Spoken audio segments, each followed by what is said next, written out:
Perkenalkan semua, nama saya Gina Zulkarnain.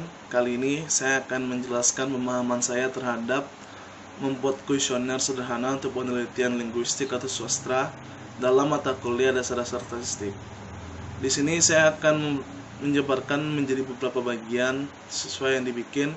Yang pertama adalah mengenai konsep penelitian kualitatif sederhana, dan yang kedua adalah peran hipotesis, definisi kuesioner, jenis kuesioner, dan yang terakhir adalah cara membuat dan menggunakan kuesioner. Yang pertama, metode penelitian kuantitatif adalah metode penelitian yang menggunakan angka-angka dalam menganalisis hubungan antar verbal dari suatu fenomena tertentu. Metode kuantitatif juga dapat disebut sebagai metode tradisional karena sudah cukup lama digunakan sehingga sudah menjadi tradisi sebagai metode penelitian.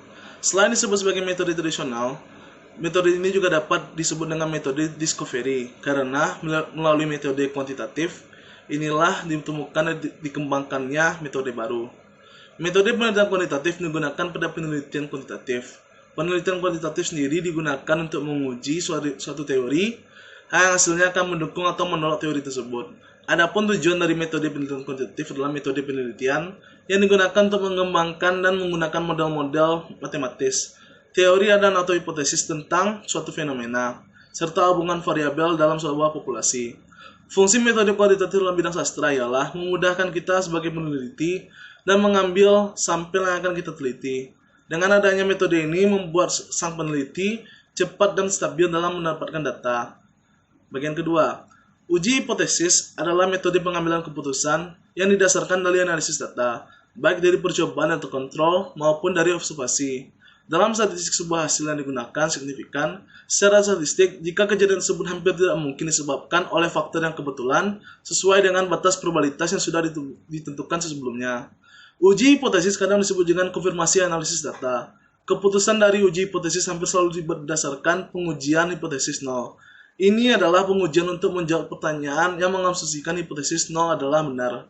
Bagian ketiga, kuesioner adalah suatu teknik pengumpulan informasi yang memungkinkan analisis, mempelajari sikap-sikap, keyakinan, perilaku, dan karakteristik beberapa orang terutama di dalam organisasi yang bisa terpengaruhi oleh sistem yang diajukan oleh sistem yang sudah ada.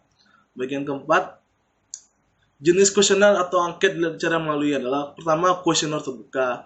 Yang maksud dari kuesioner terbuka adalah kuesioner yang memberi kesempatan kepada responden untuk menjawab dengan kalimatnya sendiri. Yang kedua, kuesioner tertutup adalah kuesioner yang sudah disediakan jawabannya sehingga responden tinggal memilih.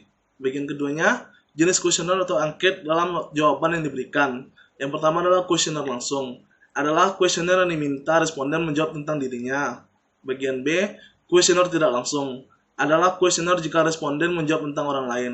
Bagian ketiga, jenis kuesioner atau yang dilihat dari bentuknya adalah kuesioner pilihan ganda. Kuesioner pilihan ganda ini sama dengan kuesioner tertutup, di mana responden tinggal memilih jawaban yang telah tersedia. Kuesioner isian, kuesioner pilihan ini sama dengan kuesioner terbuka, di mana responden diberi kesempatan menjawab dengan kalimatnya sendiri. Bagian kelima, cara membuat kuesioner. Yang pertama sekali adalah perkenalkan diri Anda. Sebutkan nama dan latar belakang Anda. Jelaskan pula apakah Anda bekerja atau sendirian atau berkelompok. Yang kedua, jelaskan tujuan kuesioner Anda. Ketiga, pahami dan jelaskan tujuan pengumpulan data. Keempat, ukur waktu pengisian kuesioner. Dan terakhir, pastikan kuesioner Anda terlihat profesional. Dan bagian dalam tujuan dari kuesioner. Yang pertama, pilih tipe pertanyaan. Yang kedua, kembangkan pertanyaan kuesioner.